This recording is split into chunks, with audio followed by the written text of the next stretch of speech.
मेरा नाम मनोज है और मेरा संबंध एक मिडिल क्लास फैमिली से है। मेरा दोस्त संजय और मैं बहुत अच्छे दोस्त थे। हम दोनों में बहुत अच्छी दोस्ती थी।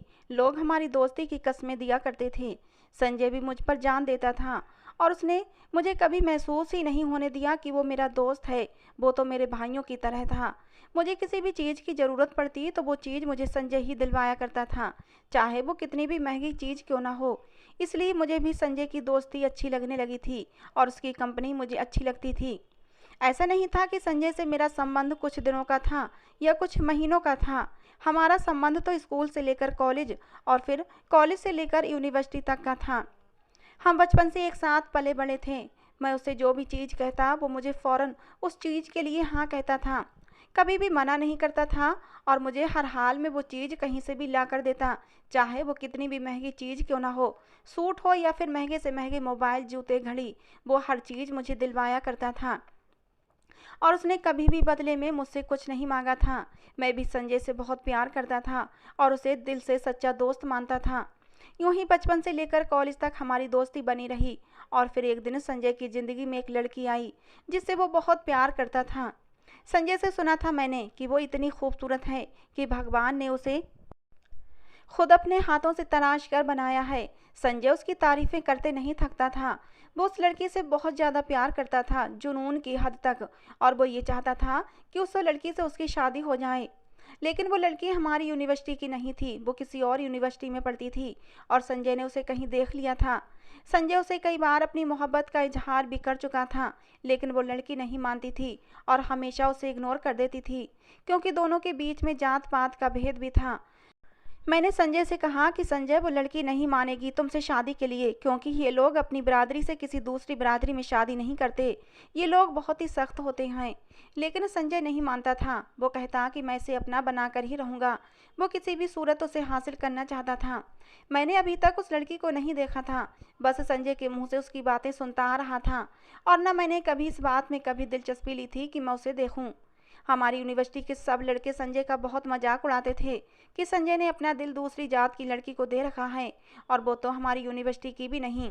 क्या हमारी यूनिवर्सिटी में लड़कियों का काल पड़ गया था जो संजय को दूसरी यूनिवर्सिटी की लड़की के पास जाना पड़ा। यूनिवर्सिटी की खूबसूरत से खूबसूरत लड़कियां संजय की दीवानी थीं, क्योंकि वो था ही इतना अमीर और हैंडसम।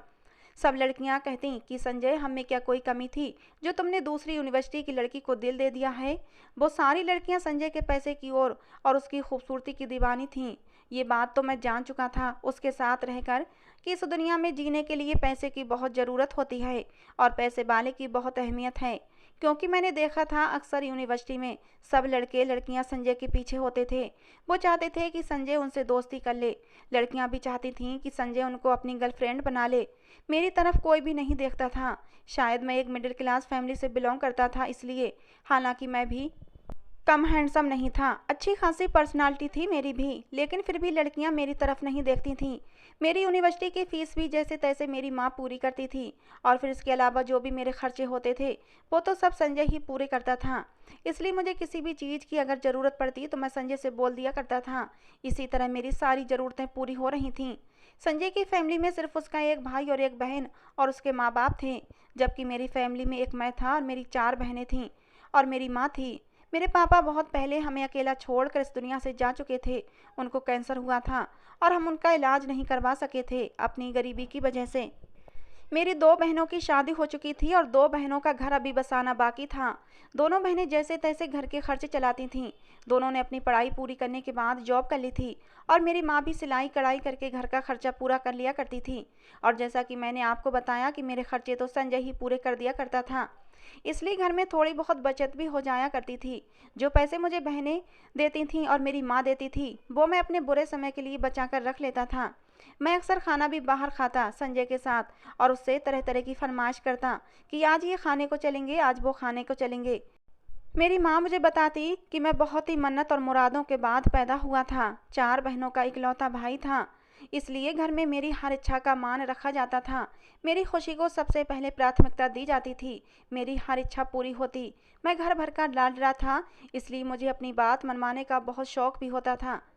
संजय बहुत परेशान रहने लगा था और मुझसे दिन रात यही कहता कि उस लड़की के बिना अब मेरा गुजारा नहीं हो सकता। उसे बस यही था कि वो लड़की एक बार उससे बात कर ले तो वो उसे अपने दिल की बात कह सके। लेकिन वो लड़की उसे मौका ही नहीं देती थी कि संजय उससे कुछ कह सके। उसकी पढ़ाई जैसे ही पूरी होती तो उसे एक गाड़ी लेने आती और वो गाड़ी में बैठकर चली जाया करती थी। मुझसे अब अपने दोस्त की हालत देखी नहीं जाती थी। इसलिए मैंने सोच लिया था कि आज उस लड़की से कैसे भी करके मैं खुद बात करूंगा संजय के लिए, कि संजय उससे मोहब्बत करता है। मैं संजय को लेकर उस लड़की की यूनिवर्सिटी आ गया और उस लड़की के बाहर आने का इंतजार करने लगा। संजय मुझे रोक रहा था कि यार रहने दो, आज नहीं करते। किसी लड़की का रास्ता रोककर उससे बात करना ये ठीक नहीं है। लेकिन मैंने उसकी एक नहीं सुनी और मैंने ये पक्का इरादा कर लिया कि आज उससे बात करके ही रहूँगा। कुछ देर बाद वो लड़की गेट से बाहर निकली। उसने बहुत ही सभ्य तरीके से कपड़े पहन रखे थे। गले में एक दुपट्टा भी पड़ा हुआ था जिससे उसने अपने आप को अच्छे से कवर कर रखा था। चेहरे पर मास्क लगाया हुआ था। वो जैसे ही गेट से बाहर निकली तो मैं उसके सामने आ गया। अभी संजय मेरे पीछे ही था। मैंने उससे कहा एक्सक्यूज मी मैडम, तो वो लड़की मेरी तरफ देखने लगी। तो मैंने उससे बिना कुछ सोचे समझे कह दिया कि ये मेरा दोस्त संजय है। ये रोज़ आपको देखने आपकी यूनिवर्सिटी इतनी दूर से आता है और आप उसे देखती भी नहीं। बहुत मोहब्बत करता है ये आपसे। क्या ये बात आप जानती हैं? उस लड़की से इतना कहना था कि उस लड़की ने जोर का थप्पड़ मेरे गाल पर रसीद कर दिया और ये कहते हुए आगे बढ़ गई कि तुम दोनों को शर्म नहीं आती एक लड़की का रास्ता रोककर उससे बातें करते हुए? क्या तुम लोगों के घर में माँ बहनें नहीं हैं जो दूसरों की बहन बेटियों को ऐसे छेड़ते हो, उनका पीछा करते हो और उसका तमाशा बनाते हो? मुझे बहुत गुस्सा आया उस पर। मैंने संजय से कहा, क्या तुम अब भी इस लड़की से मोहब्बत करोगे जिसने तुम्हारे दोस्त को थप्पड़ मारा है?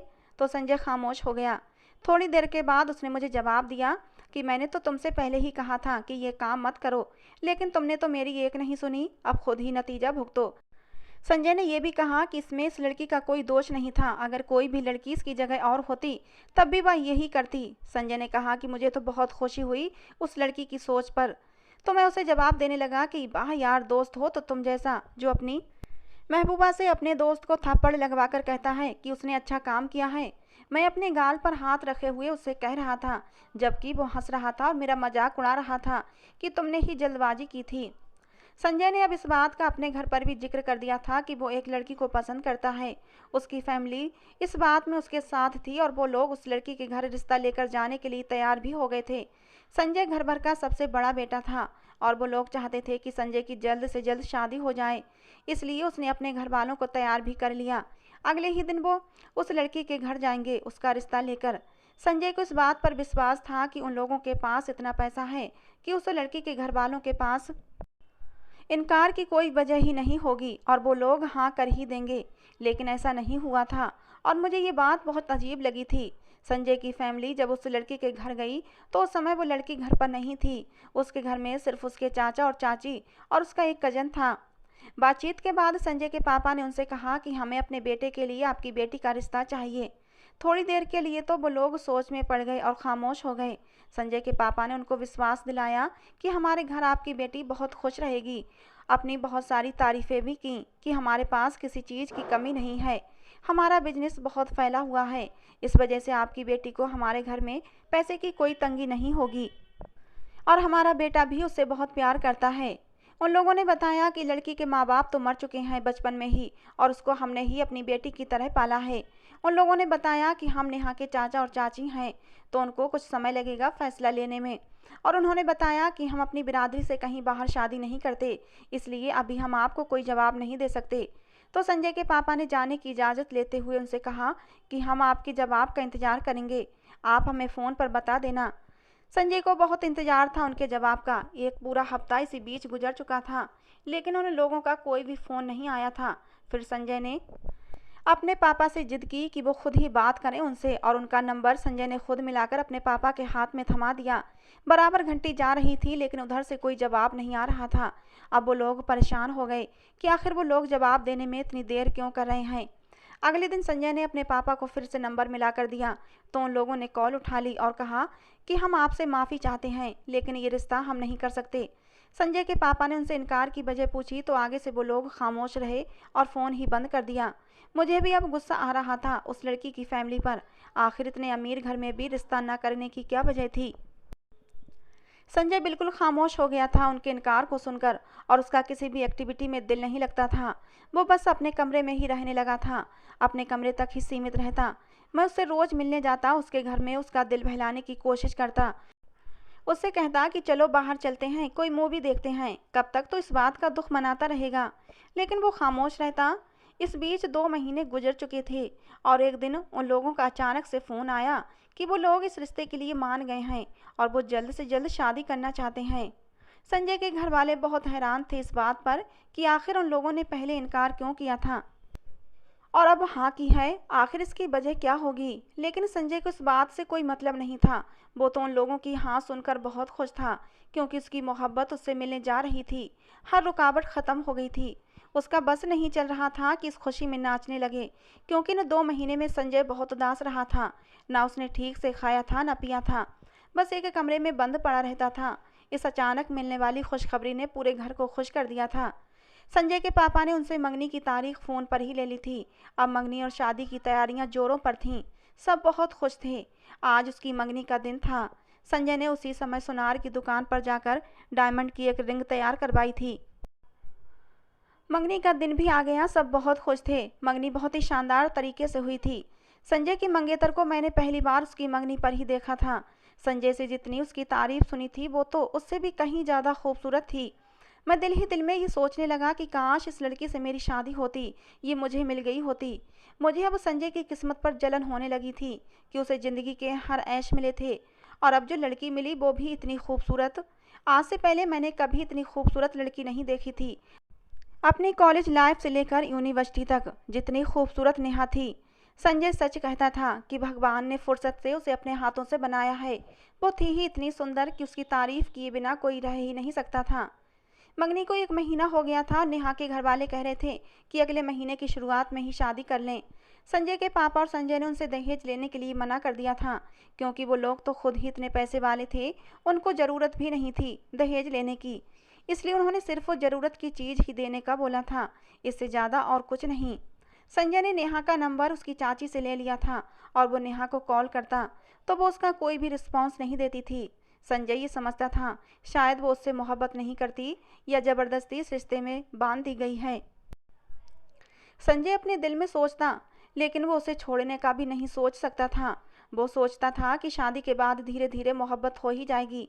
ऐसे ही समय गुजरता रहा और शादी का दिन भी आ गया। संजय के पापा ने शादी की सारी जिम्मेदारियां मुझे दे रखी थीं और मैं हर जिम्मेदारी बहुत ही अच्छे तरीके से पूरी कर रहा था। सारी अरेंजमेंट मैंने ही देखी थी। संजय के कमरे से लेकर उसके घर की सारी डेकोरेशन मैंने ही की थी।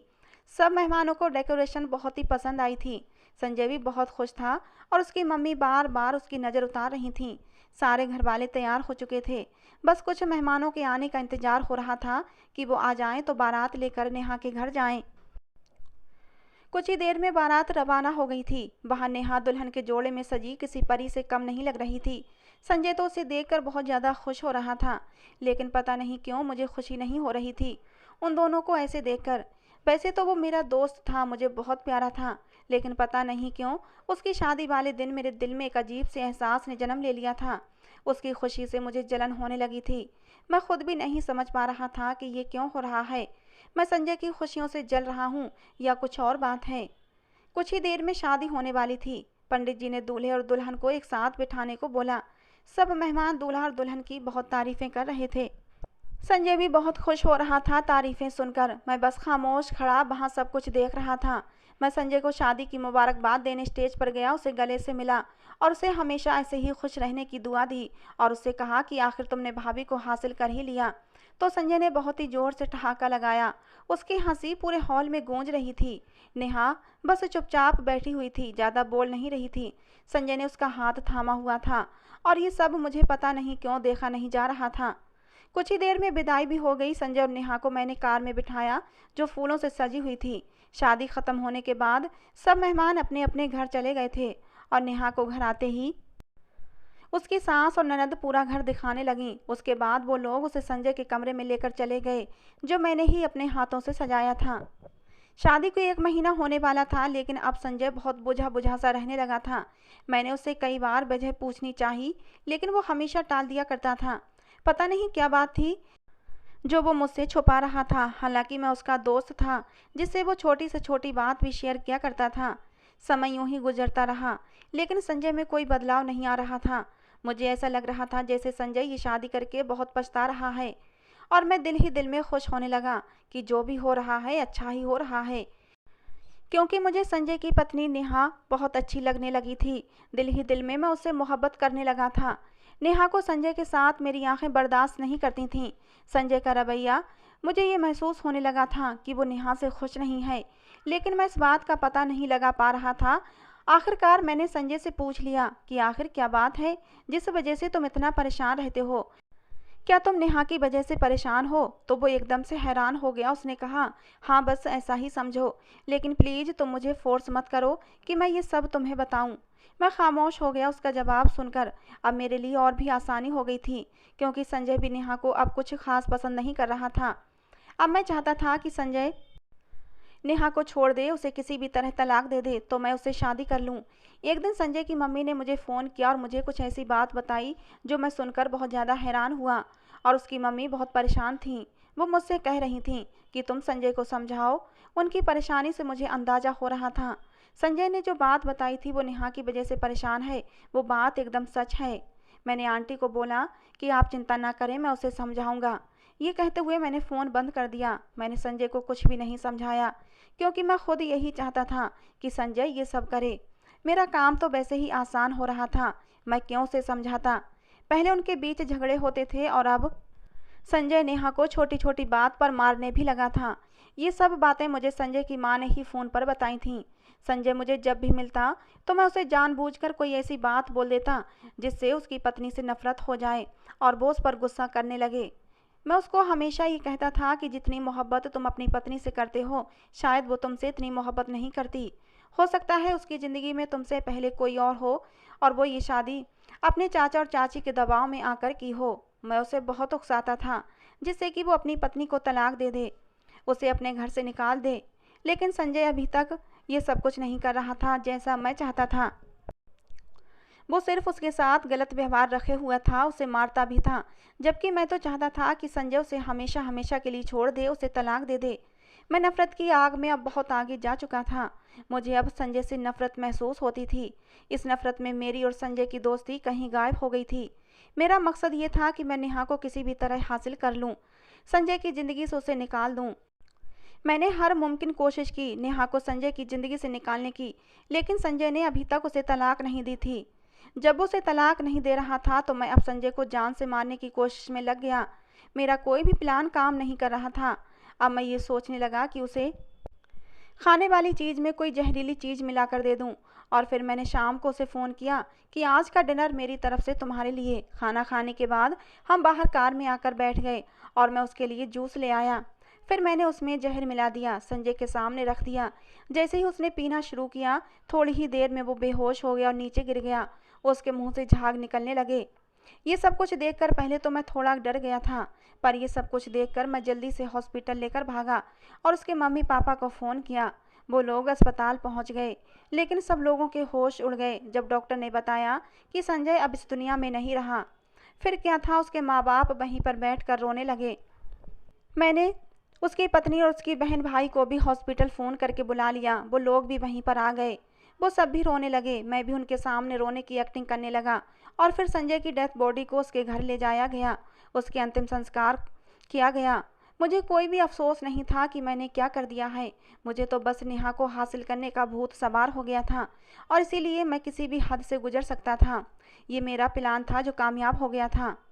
संजय को मरे अभी 4-5 महीने हो चुके थे, और तब संजय के माँ बाप ने सोचा कि नेहा अभी जवान है, उसकी शादी कहीं और कर देनी चाहिए। नेहा के सास ससुर उसके लिए रिश्ता देखना शुरू कर चुके थे। मैंने उनसे कहा कि आपको कहीं और रिश्ता देखने की ज़रूरत नहीं है, नेहा से मैं शादी करूंगा। उन लोगों को इस बात पर कोई एतराज़ नहीं था, क्योंकि मैं संजय का बचपन का दोस्त था। वो मुझे बहुत अच्छी तरह जानते थे और मैं उनके घर का ही मेंबर था। संजय के माँ बाप ने नेहा से अनुमति ली। वो शादी के लिए राजी नहीं हो रही थी, लेकिन संजय के माँ बाप ने नेहा को समझाया कि बेटा तुम जवान हो, तुम्हारे आगे पूरी ज़िंदगी पड़ी है, तुम्हें शादी कर लेनी चाहिए। और फिर मनोज बहुत ही अच्छा लड़का है, तुम्हें हमेशा खुश रखेगा। और तुम यहाँ से कहाँ जाओगी? तुम्हारे तो अपने सगे माँ बाप भी नहीं हैं। तुम्हारे चाचा चाची हैं, वो तुम्हें अपनाने के लिए अब तैयार नहीं होंगे। मजबूरी में नेहा ने शादी के लिए हाँ कह दी और इस तरह मेरी और नेहा की बहुत ही सादगी के साथ शादी हो गई। मैं बहुत खुश था। आज मेरे दिल के अरमान पूरे हो रहे थे। जिस मकसद को पूरा करने के लिए मैंने अपने दोस्त की जान ली थी, आज मेरा वो मकसद पूरा हो गया था। नेहा मेरी बन गई थी। आज मेरी सुहागरात थी। मेरे दिल में जज्बात मचल रहे थे। नेहा का खूबसूरत बदन मेरी बाहों में होगा, यही सोचकर मेरे दिल में अजीब सी गुदगुदी हो रही थी। मेरी बहनें और मेरी माँ भी बहुत खुश थीं, क्योंकि संजय के माँ बाप ने नेहा की शादी बिल्कुल अपनी बेटी की तरह की थी और ढेर सारा दहेज भी दिया था। एक तो इतनी खूबसूरत बहू, ऊपर से ढेर सारा दहेज। मेरे घर वाले बहुत खुश थे। शादी की रात आई। मेरी बहनों ने नेहा को सजाकर दुल्हन बनाकर मेरे कमरे में बिठा दिया। मैं अपने दिल के मचलते जज्बातों को लेकर कमरे में दाखिल हुआ, लेकिन अंदर का दृश्य देखकर मेरी चीख निकलते निकलते बची, क्योंकि नेहा तो सामने बेड पर दुल्हन की बजाय कफन ओढ़ कर लेटी हुई थी। मैं उसके पास गया। मेरा दिल धड़क रहा था। ये सब क्या है? पता नहीं नेहा ने कफन क्यों ओढ़ा हुआ था।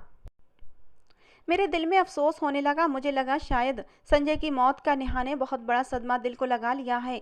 वो संजय की मौत की याद में अपने ऊपर कफन डाल कर लेटी हुई है। शायद ही उसका संजय को याद करने का अपना एक अलग ही तरीका है। मैंने नेहा को आवाज़ लगाई, नेहा, ये सब क्या है?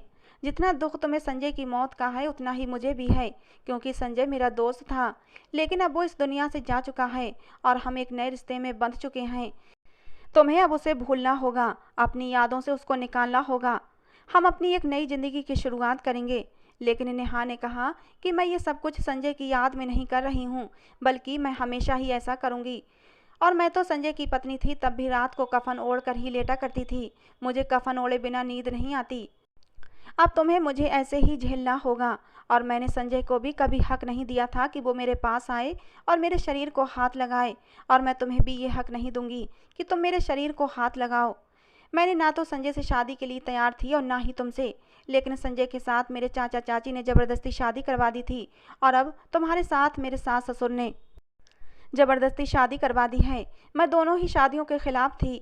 नेहा की बातें सुनकर मेरे सर पर आसमान गिर पड़ा। मुझे नहीं पता था संजय और नेहा के बीच लड़ाई झगड़े की क्या वजह थी। शायद उन दोनों के बीच लड़ाई झगड़े की यही वजह थी कि नेहा हर रात को कफन ओढ़ कर सोया करती थी और संजय नेहा से परेशान रहता था।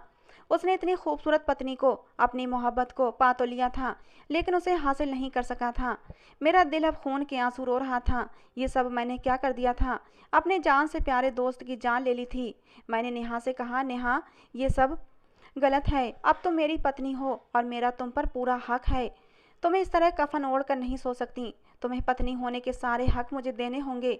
लेकिन उसने कहा, अगर तुमने मेरे शरीर से कफन हटाया तो मैं इसी समय खुद को ख़त्म कर लूँगी। उसकी बात सुनकर मैं डर गया और खामोशी से एक साइड पर होकर लेट गया। मेरी शादी को 8 दिन गुजर चुके थे। नेहा रोज रात को कफन ओढ़ कर लेट जाती। पूरी रात मेरा दिल दहशत में रहता। मुझे लगने लगा था कि नेहा कोई दिमागी मरीज है। नेहा की इस तरह की हरकत मैं और ज़्यादा बर्दाश्त नहीं कर सकता था। एक रात मुझसे बर्दाश्त नहीं हुआ। नेहा कफन ओढ़े सो रही थी। मैंने आओ देखा न ताओ, गुस्से से उसके शरीर से कफन उतार कर फेंक दिया। नेहा बेखबर सो रही थी, उसे कुछ होश नहीं था। मैंने उसके ऊपर का कफन उतार दिया।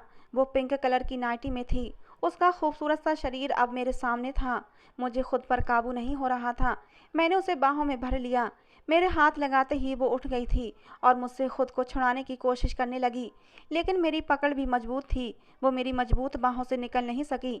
लेकिन ये क्या, जैसे ही मेरे हाथ नेहा की पीठ तक पहुँचे, उसकी पीठ पर मुझे कुछ अजीब सा महसूस हुआ, जैसे कि उसकी पीठ पर कुछ गुदा हुआ था, जो मुझे अपनी उंगलियों के नीचे महसूस हो रहा था। मैंने नेहा की नाइटी हटाकर देखा। उसकी पूरी पीठ पर रोहित नाम लिखा हुआ था। ऐसा लग रहा था जैसे किसी ने नुकीली चीज़ से उसकी पीठ पर ये निशान लगाए हों और अपना नाम लिखा हो। मैं बहुत हैरान सा उसकी पीठ को देख रहा था। अब सारा राज खुलकर सामने आ चुका था। नेहा सर झुकाए आंसू बहा रही थी। मैंने कहा, नेहा, ये सब क्या है? आखिर तुम्हारी पीठ पर ये रोहित नाम क्यों लिखा है? नेहा ने कहा कि इसीलिए मैंने अपने शरीर पर किसी और को हाथ नहीं लगाने दिया था, और इसीलिए मैं कफन ओढ़ कर सोया करती थी, ताकि संजय या तुम मुझे कभी हाथ न लगा सको। संजय को भी मैंने कभी अपने शरीर को हाथ नहीं लगाने दिया था। यही मेरे जीवन की सच्चाई है। मैं रोहित नाम के लड़के से प्यार करती थी, लेकिन वो एकदम दिमागी मरीज था। वो मुझे अपनी जागीर समझने लगा था। वो मेरे साथ मनमानी करता था। मैं किसी की तरफ आंख उठाकर भी देख लेती तो मेरे ऊपर बहुत जुल्म करता था। वो कहता था कि ये आंखें सिर्फ मेरी तरफ उठनी चाहिए, किसी और की तरफ उठी तो ये आंखें निकाल लूँगा। मैं उससे पीछा छुड़ाना चाहती थी, लेकिन वो किसी भी तरह मेरा पीछा नहीं छोड़ रहा था। एक बार मैंने शॉर्ट कपड़े पहने हुए थे, मेरे पीछे का गला कुछ ज़्यादा ही बड़ा था और मेरा खूबसूरत सा बदन उस गले में से दिख रहा था। मैं उसके साथ एक कैफ़े में बैठी हुई थी। कुछ लड़के मुड़ मुड़कर मेरी पीठ की तरफ देख रहे थे। रोहित ये सब कुछ बर्दाश्त नहीं कर सका। वो मुझे अपने घर ले गया और फिर उसने मेरी पीठ पर एक तेज धार नुकीली चीज़ से अपना नाम लिख दिया। उसने कहा कि तुम सिर्फ और सिर्फ मेरी हो। हर उठने वाली निगाह को पता होना चाहिए कि ये लड़की सिर्फ और सिर्फ रोहित की है। उसका ये दीवानापन देखकर मैं बहुत ज़्यादा डर गई थी। मेरी पूरी पीठ लहूलुहान हो चुकी थी। मैं किसी तरह पीछा छुड़ाकर अपने घर आई थी। मेरे माँ बाप तो उस दुनिया में नहीं थे। मेरी चाची का रवैया भी मेरे साथ अच्छा नहीं था। अगर उन्हें मेरी सच्चाई पता चल जाती तो मुझे घर से ही निकाल देती। और उसी समय शायद भगवान को मेरे ऊपर दया आ गई। मेरे चाचा का ट्रांसफ़र दूसरे शहर में हो गया। चाचा ने घर बदल दिया। इस तरह रोहित से मेरा पीछा छूट गया। लेकिन बाद में मुझे पता चला कि मैं रोहित के बच्चे की माँ बनने वाली हूँ। उस दिन से चाचा और चाची का व्यवहार मेरे साथ और भी ख़राब हो गया। उन्होंने कहा कि तुमने हमें कहीं मुंह दिखाने के लायक नहीं छोड़ा। और फिर ऐसे में संजय का रिश्ता मेरे लिए आया। चाचा ने मेरी प्रेगनेंसी गिरवा दी और ज़बरदस्ती मेरी शादी संजय के साथ करा दी। लेकिन मैं नहीं चाहती थी कि मेरी सच्चाई संजय को पता चले, इसलिए मैंने उसे कभी अपने शरीर पर हाथ नहीं लगाने दिया था। लेकिन आज तुमने सब कुछ देख लिया, इसलिए तुम्हें सारी सच्चाई बतानी पड़ी। नेहा की सारी सच्चाई जानकर अब मेरी आंखें खुल चुकी थीं। मुझे अपने दोस्त के मरने का बहुत दुख था। मैंने उसकी जान ली, मैं उसका गुनहगार था। मैं नेहा के सामने अपने गुनाह को स्वीकार कर लिया कि संजय की जान जाना कोई एक्सीडेंट नहीं था, बल्कि उसके पीछे मेरा ही हाथ था। वो भी आंखें फाड़े मेरी तरफ देख रही थी। हम दोनों ही गुनहगार थे। मैंने नेहा से कहा कि मैं तुम्हारी हकीकत जानते हुए भी तुम्हें अपनाने को तैयार हूँ। लेकिन नेहा ने कहा, जो अपने जान से प्यारे दोस्त का ना हो सका, मैं उसके साथ अब और एक पल भी नहीं रह सकती। जो इंसान अपने बचपन के दोस्त का ना हो सका, उस दोस्त का जिसने तुम्हें भाई से बढ़कर जाना, तुम भला मेरे साथ क्या वफा करोगे। उसने उसी पल मेरा घर छोड़ दिया, हमेशा हमेशा के लिए, और मेरी ज़िंदगी से चली गई। आज मैं तन्हा अकेला अपने पश्चाताप की आग में जल रहा हूँ। मेरे हाथों बहुत बड़ा पाप हुआ था। नेहा ने अदालत के जरिए मुझसे तलाक ले ली थी। दिन ब दिन मेरी हालत ख़राब होती जा रही थी। किसी काम में मेरा मन नहीं लगता था। एक दिन ऐसे ही सोचों में गुम मैं रोड पर चला जा रहा था कि पीछे से एक कार ने मेरा एक्सीडेंट कर दिया। मैं रोड पर गिरा था। भगवान की कृपा थी कि मुझे ज़्यादा चोटें नहीं आई थीं। गाड़ी वाले ने मुझे गाड़ी में बिठाया और अपने घर ले गया। उसने कहा, जब तक खुद को थोड़ा रिलैक्स फील ना करो तब तक हमारे घर चलो, मैं तुम्हें बाद में तुम्हारे घर छोड़ दूँगा। मैं उसके घर बैठा हुआ था, उसके घर को देख रहा था। बहुत ही खूबसूरत घर था। तभी एक लड़की कमरे से बाहर आती दिखाई दी।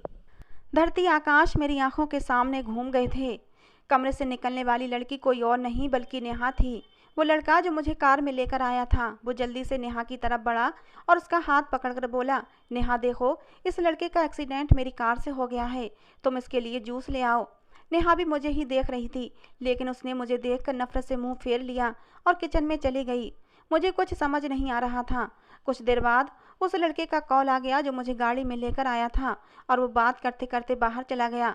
मुझसे रुका नहीं गया। मैं नेहा के पीछे पीछे किचन में आ गया। मैंने नेहा से कहा, नेहा ये सब क्या है। मैं नेहा के पीछे पीछे किचन में आ गया। मैंने नेहा से कहा, नेहा ये सब क्या है। नेहा ने मुझे बताया कि ये रोहित है। ये मुझे तलाश करता हुआ मुझ तक पहुंच गया था। इसने मुझसे अपने किए की माफ़ी मांगी थी, और अब भगवान की कृपा है रोहित एकदम ठीक है और मुझसे बहुत प्यार करता है, मेरा बहुत ध्यान रखता है। हम दोनों की शादी हो गई है और मैं अपनी ज़िंदगी में बहुत खुश हूँ। खुशी तो नेहा के चेहरे से ही टपकी पड़ रही थी। सच में वो बहुत खुश थी। लेकिन सजा तो भगवान ने मुझे दी थी। न मेरा दोस्त मेरे पास रहा, न ही मुझे नेहा मिल सकी। मैं थके थके कदमों से नेहा के घर से वापस आ गया था। अब मैं भगवान से रो रो कर प्रार्थना करता हूँ कि भगवान मेरे पापों की सज़ा कम कर दे और मेरे दिल को सुकून दे दे। तो दोस्तों, ये थी आज की हमारी कहानी। आपको कैसी लगी ज़रूर बताना। पसंद आई हो तो प्लीज़ लाइक करना। रोज़ एक नई कहानी सुनने के लिए हमारे चैनल को सब्सक्राइब करना। कहानी को अंत तक सुनने के लिए आप लोगों का बहुत बहुत धन्यवाद दोस्तों। मिलते हैं अगली किसी नई कहानी के साथ।